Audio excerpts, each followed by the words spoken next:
नमस्कार, आप देख रहे हैं न्यूज रूम लाइव। आपके साथ मैं हूं शिप्रा झा। बुलेटिन की शुरुआत करेंगे इस वक्त की बड़ी खबर के साथ। बड़ी खबर मधुबनी से है, जहां एक सनकी युवक ने एक ही परिवार के 4 लोगों की हत्या कर दी है। बताया जा रहा है कि पत्नी, सास और 2 बच्चे की हत्या की गई है। ये सभी एक ही परिवार के हैं और झंझारपुर के सुखेत गांव का ये पूरा मामला है। वारदात के बाद आरोपी मौके से फरार हो गया। झंझारपुर डीएसपी ने बताया कि एफएसएल की टीम मौके पर पहुंच रही है। फिलहाल शव को कब्जे में लेकर पोस्टमार्टम के लिए भेज दिया गया है। उन्होंने कहा है कि जल्द ही आरोपी को भी गिरफ्तार कर लिया जाएगा। तो आपको बता दें, मधुबनी से बड़ी खबर इस वक्त की, जहां एक ही परिवार के 4 लोगों की हत्या की खबर है। सनकी युवक पर हत्या करने का आरोप लगा है। 4 लोगों का हत्या कर दी गई है और एकदम ये सिरफिरा जैसा कार्य है। इसके परिजन ही संतोष के बहनोई द्वारा ही हत्या करने की बात आ रही है और एक दो और व्यक्ति बात बताया जा रहा है कि 2 व्यक्ति मिलकर इनकी हत्या भोथरा हथियार जाता का जो है पत्थर के से और जाता का जो चलाने वाला होता है लकड़ी से मारने की बात आ रही है। गुजरात के भरूच से एक पाकिस्तानी एजेंट को गिरफ्तार किया गया है। आपको बता दें कि इसका नाम प्रवीण मिश्रा बताया जा रहा है, जो मूल रूप से बिहार के मुजफ्फरपुर का रहने वाला है। जानकारी के मुताबिक बड़ोदरा कोर्ट ने 14 दिन के रिमांड पर भेजा है। पाकिस्तान के लिए जासूसी का आरोप है इस पर और अब पूछताछ के बाद इसका खुलासा आगे हो पाएगा। बताया जा रहा है कि गर्लफ्रेंड के लिए जासूस बन गया था प्रवीण मिश्रा। आईएसआई एजेंट ने प्रवीण को हनी ट्रैप में फंसाया था। सोनल नाम की महिला प्रवीण से बात कर रही थी। भारत की गुप्त सूचनाएं पाकिस्तान भेजने का इस पर आरोप है। प्रवीण मिश्रा के साथ 25 और लोग भी ऐसे हैं जो हनी ट्रैप के शिकार बताए जा रहे हैं। ये सभी यूपी और बिहार के रहने वाले हैं। उनमें से कुछ रक्षा क्षेत्र में भी काम कर रहे हैं। बिहार और यूपी में अब सीआईडी सेल इस पूरे मामले को लेकर जांच करेगी। कुछ दिनों पहले एमआई उधमपुर जरिए मिली माहिती आधार पर सीएसएल सीआईडी क्राइम का ऑफिसर्स भरूच के पास अंकलेश्वर में एक इंडस्ट्री है, उसने सर्वेलेंस माउंट किया था और सर्वेलेंस के टाइम पे प्रवीण मिश्रा करके एक व्यक्ति मिले। उनका मोबाइल फ़ोन चेक किया था। उस मोबाइल फ़ोन पे जो इन्फॉर्मेशन हमें मिली, उस आधार पर हमने एक अफेंस आईपीसी 123 IT एक्ट का और कॉन्स्पिरेसी का अफेंस रजिस्टर किया। इसमें मुख्य जो माहिती ये है, पाकिस्तान का आईएसआई हैंडलर खुद का नाम सोनल गर्ग तरीके बताती और वो IBM चंडीगढ़ में काम करती ऐसे बोल के हनी ट्रैप करने की कोशिश की और हनी ट्रैप में प्रवीण मिश्रा ट्रैप हुए। उसमें प्रवीण मिश्रा से इंडिया का जो डिफेंस रिलेटेड एस्टेब्लिशमेंट में काम करते हैं या अन्य जो प्राइवेट संस्था डिफेंस एस्टेब्लिशमेंट के लिए जो स्पेयर पार्ट्स तैयार करके देते हैं, वैसे लोगों को टारगेट करते हैं। उसमें प्रवीण भी है। प्रवीण पहले हैदराबाद का एक संस्था में काम करता था। वो संस्था DRDO के साथ काम करते थे। DRDO को कुछ स्पेयर पार्ट्स बेचते थे, इसलिए प्रवीण मिश्रा को टारगेट किए थे। प्रवीण मिश्रा के साथ फेसबुक में पहले गर्लफ्रेंड बनाने की कोशिश की। उसके बाद अपने mobile number, Indian mobile phone use करती है व्हाट्सएप के लिए, वो नंबर शेयर करके प्रवीण मिश्रा को एंटेज करके प्रवीण मिश्रा यहाँ तक गया तो उसको शादी कर सकते हैं ऐसे पूछा भी है। तो प्रवीण मिश्रा को एंटेज करके प्रवीण मिश्रा से इंडियन डिफेंस एस्टेब्लिशमेंट के रिलेटेड इन्फॉर्मेशन लेने की कोशिश की। उसमें कुछ वाइटल इन्फॉर्मेशन प्रवीण मिश्रा ने शेयर भी किया। इसके अलावा प्रवीण मिश्रा के अलावा और भी काफ़ी जो संस्था के डिफेंस ऑर्गेनाइजेशन के साथ जुड़ा हुआ अलग अलग संस्था के लोगों को भी टारगेट किया, ऐसे हमारे पास इन्फॉर्मेशन है। उसके ऊपर भी इन्वेस्टिगेशन चल रहा है। Praveen Mishra has been arrested yesterday after registering a case and further investigation is going on.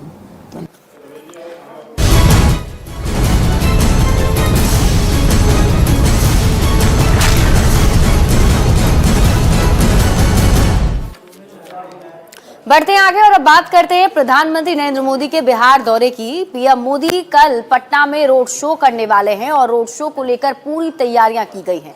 ऐसे में लोगों को असुविधा ना हो इसलिए ट्रैफिक रूट में भी बदलाव किए गए हैं, जिसके तहत कल दोपहर बाद से कदमकुआं, राजभवन, नाला रोड और फ्रेजर रोड पर आम गाड़ियों का आना जाना पूरी तरह बंद रहेगा। जो लोग एयरपोर्ट के लिए जाएंगे उन्हें अपना टिकट दिखाकर ही एयरपोर्ट के रास्ते प्रवेश मिलेगा। ट्रैफिक पुलिस ने लोगों से अपील की है कि पटना जंक्शन जाने वाले लोग जो हैं वो करबिगहिया होकर ही जाएं ताकि जाम से बच सकें। इस पर और अधिक जानकारी दे रहे हैं न्यूज 18 संवाददाता रवि एस नारायण। प्रधानमंत्री मोदी की कल पटना में रोड शो होने वाली है और इस रोड शो को लेकर यातायात जो है वो पूरी तरह से प्रभावित रहेगा और उसमें बड़ा परिवर्तन जो है वो किया गया है। आपको बता दें कि कल दोपहर बाद से जो नेहरू पथ है जिसे बेली रोड के नाम से जानते हैं, फ्रेजर रोड जो ठीक मेरे सामने देख रहे हैं स्टेशन जाने के लिए जो रास्ता है वो कदमकुआं, और आपको बता दें कि अशोक राजपथ, तमाम जो रोड हैं इन सड़कों पर आम वाहनों का जो परिचालन है वो पूरी तरह से बंद रहेगा। जो ट्रैफिक एसपी है उन्होंने बताया है कि इन जगहों पर, इन सड़कों पर सिर्फ और सिर्फ जो प्राइवेट जो गाड़ियां हैं वो नहीं चलेंगी, सरकारी गाड़ियां चलेंगी, एम्बुलेंस जो इमरजेंसी गाड़ियां हैं वो चलेंगी। और साथ साथ आपको बता दें कि यहाँ पे जिनको स्टेशन जाना है या फिर जिनको एयरपोर्ट जाना है उनके लिए वैकल्पिक व्यवस्था जो है वो की गई है। हम आपको दिखाते हैं इन रास्तों से, ये फ्रेजर रोड का रास्ता है। अगर इस पे बताया गया है कि अपील की गई है यातायात पुलिस के तरफ से कि अगर पटना जंक्शन किन्हीं को ट्रेन पकड़ने जाना है तो वो करबिगहिया का ज्यादा से ज्यादा इस्तेमाल करें ताकि वो जाम से बच सके। करबिगहिया जाने के लिए किसी रास्ते से अगर आप आते हैं तो करबिगहिया के तरफ ही जाएं ताकि वहां पे आपको जाम का सामना ना करना पड़े। सगुना मोड़ की तरफ से अगर आपको आ रहे हैं और स्टेशन जाना है तो आपको अनिशाबाद गोलंबर से चितकोड़ा पुल होते हुए गर्दनी बाग मीठापुर होते हुए जीपीओ गोलंबर जो है वहां पहुंचेंगे और करबिगहिया की तरफ जा सकते हैं। अगर बोरिंग रोड से अगर आप आ रहे हैं तो पटना जंक्शन जाने के लिए आप जो जीपीओ गोलंबर है उसके नीचे से बोरिंग रोड चौराहा होते हुए जो लोहिया पथ चक्र नया बना है उसके अंदर से दरोगा पथ होते हुए आप सीधे जीपीओ गोलंबर पहुंच सकते हैं। तो कल जब आप दोपहर बाद अपने घरों से निकल रहे हैं और जरूरी काम से बाहर अगर निकलना हो तो इन रास्तों का इस्तेमाल जरूर करें क्योंकि जाम से निजात पा सके। कैमरा पर्सन दीपक के साथ रवि एस नारायण, न्यूज 18 पटना। लोकसभा के चुनाव 2024 में मंगलसूत्र एक अहम मुद्दा बनता चला जा रहा है और इस मुद्दे पर भी सियासत काफी तेज हो गई है। आरजेडी की प्रत्याशी रोहिणी आचार्य ने इस पर हमला बोलते हुए कहा है कि लोगों के पास महंगाई इतनी ज्यादा हो गई है, सोना का दाम इतना ज्यादा बढ़ गया है कि लोग मंगलसूत्र बनवाएंगे कैसे, और जब मंगलसूत्र बनेगा ही नहीं तो उसे कोई छीनेगा कैसे।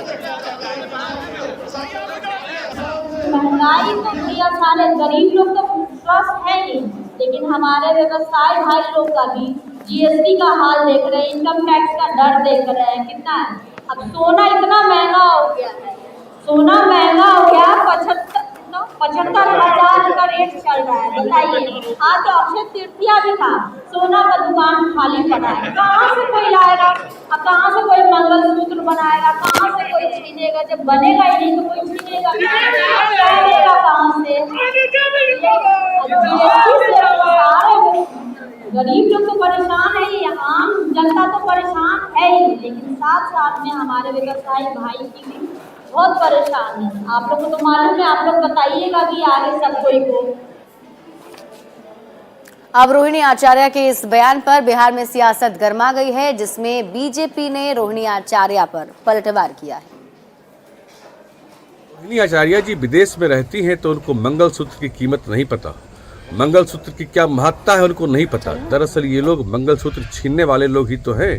इनके पिता ने कितनों का महिलाओं का मंगलसूत्र छीनकर विधवा बनवाया, ये भी जरा इनको बताना चाहिए। आज ये कांग्रेस के मंगलसूत्र छीनने वाले बयान का समर्थन करती हैं और कहती हैं कि सोना महंगा हो गया। अरे गरीब भी मंगलसूत्र पहनता है, अपने सुहाग की रक्षा करना हिंदुस्तान की महिलाओं अपना मर्यादा और धर्म समझती हैं, लेकिन आपको ये मर्यादा विदेश में रहकर शायद आप रोहिणी जी भूल चुकी हैं। मंगलसूत्र भारतीय सभ्यता और संस्कृति का प्रतीक है। विवाहित भारतीय स्त्रियां इसे धारण करती हैं। और इसमें असीम श्रद्धा, निष्ठा और आस्था होती है। फिर चाहे मंगलसूत्र धागे का हो, सोने का हो या चांदी का हो, इससे फर्क नहीं पड़ता है। स्त्रियों की इसमें असीम आस्था होती है। रोहिणी आचार्य जी का बयान इस संदर्भ में अति दुर्भाग्यपूर्ण है, शुद्ध करने वाला है। कहीं ना कहीं उनकी मानसिकता को दर्शाता है जो तुष्टीकरण की तरफ है। स्त्री होकर के भी वो सोचती हैं कि इस तरह के बयान देंगी और इसका राजनीतिक लाभ उन्हें मिलेगा, तो वो मुगालते में है। देखिए, अगर हम महंगाई की बात करते हैं तो ये मंगलसूत्र पर ले आते हैं। तो रोहिणी आचार्य जी ने महंगाई को लेकर के ये बातें कही है और ये इसका व्याख्या गलत कर रहे हैं। तो बीजेपी के लोग को रोजगार पर, गरीबी पर, महंगाई पर, इस पर कुछ सुनना नहीं है। तो इनको मंगलसूत्र, मछली, मटन, मस्जिद, मंदिर, हिंदू मुस्लिम, इसी पर बात करनी है। महंगाई का आलम सर चढ़ के बोल रहा है, ये बात किसी से छिपी नहीं है। रोहिणी आचार्य जी ने तो मंगलसूत्र का नाम लेके महंगाई पे तंज कसा है। सच्चाई ये है कि देश के प्रधानमंत्री ने गरीब गुरबे महिलाओं के घर से, आम आदमी के पॉकेट से पैसा निकाल के अपने अमीर दोस्तों को दिया है। उन्होंने डाका डाला है आम जनता के पॉकेट पे। ये सभी लोग जानते हैं, देश की जनता सब देख रही है और इस चुनाव में सब बदला ले लेगी। और रोहिणी आचार्य के मंगलसूत्र वाले बयान पर अब जेडीयू के राज्यसभा सांसद संजय झा ने भी निशाना साधा है। उन्होंने कहा है कि देश की इकोनॉमी 5वें नंबर पर आ गई है और साथ ही साथ उन्होंने एक आंकड़ा भी दिया कि बिहार में अप्रैल के महीने में 25 लाख लोगों ने हॉस्पिटल में जाकर इलाज कराया है। पहले क्या होता था, उनके माता पिता के कार्यकाल में क्या कुछ होता था, इस पर बात होनी चाहिए। मैं जवाब नहीं दे सकता हूँ क्या, किस कॉन्टेक्स्ट में और क्या बोल रही है, लेकिन इतना जरूर है कि जो इकोनॉमी है, हाँ, वो 5वें नंबर पे आ गया है। और एक बात और दे दूँ, अभी आया ना कल है कि अप्रैल में जो बिहार सरकार का हॉस्पिटल है, उस हॉस्पिटल में लगभग 25 लाख लोग इलाज के लिए गए बिहार सरकार के हॉस्पिटल में। मतलब एक दिन में 82,000 से ज़्यादा लोग बिहार सरकार के हॉस्पिटल में गए। हम लोग इस मुद्दा पर बात कर रहे हैं ना, 82,000, तो इसका मतलब, और उससे पहले क्या होता था, जो नेताजी घूम करके बोल रहे हैं, जानवर और कुत्ता रहता था हॉस्पिटल में। बढ़ते हैं आगे और अब बात करते हैं बीजेपी के बेगूसराय से उम्मीदवार गिरिराज सिंह ने पलटवार किया है। गिरिराज सिंह ने कांग्रेस पर निशाना साधा है, जिस पर उन्होंने कहा है कि कांग्रेस अनाप शनाप बयानबाजी करती है, देश को तोड़ने की राजनीति करती है। उन्होंने कहा कि मैं सलाह देना चाहता हूं कि कांग्रेस पार्टी पाकिस्तान से अपना शुद्धिकरण करवा ले और अपनी पार्टी का नाम बदलकर मुस्लिम लीग कांग्रेस पार्टी रख ले, क्योंकि कांग्रेस पार्टी लगातार तुष्टीकरण की राजनीति में लगी हुई है और देश को तोड़ने का काम कर रही है। पाकिस्तान से अपनी पार्टी का शुद्धिकरण करा ले तो ज्यादा अच्छा होगा, नाम भी बदल ले, मुस्लिम लीग कांग्रेस। और देखिए, लोकसभा चुनाव के दरमियान जिन जिन लोकसभा सीटों पर अब चौथे चरण में चुनाव होने हैं, वहां पर सियासत काफी ज्यादा जमकर हो रही है।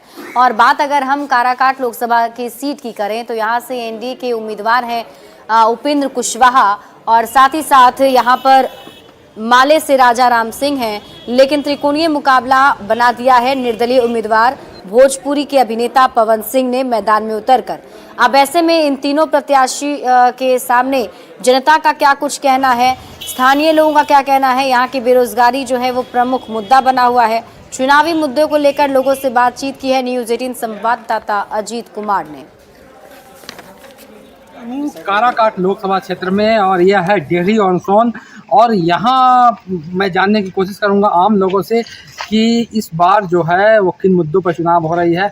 हम लोग को सर कुछ मिलवे नहीं करता है, क्या करें, दोनों पैसा था गरीब आदमी की, दोनों खाती गए लॉकडाउन में, घर में आदमी रहता था, कमाएगा आइए नहीं तो सर खाएगा कहाँ से। मन बना रहा है कि पवन सिंह को अच्छा उम्मीदवार होना चाहिए ना। हाँ, काम हुआ है काराकाट क्षेत्र में? कोई काम नहीं हुआ है। हाँ, सड़क पुल पुलिया ये सब कुछ नहीं बना है। अच्छा अच्छा, यहाँ पर गरीब को शोषण किया जा रहा है।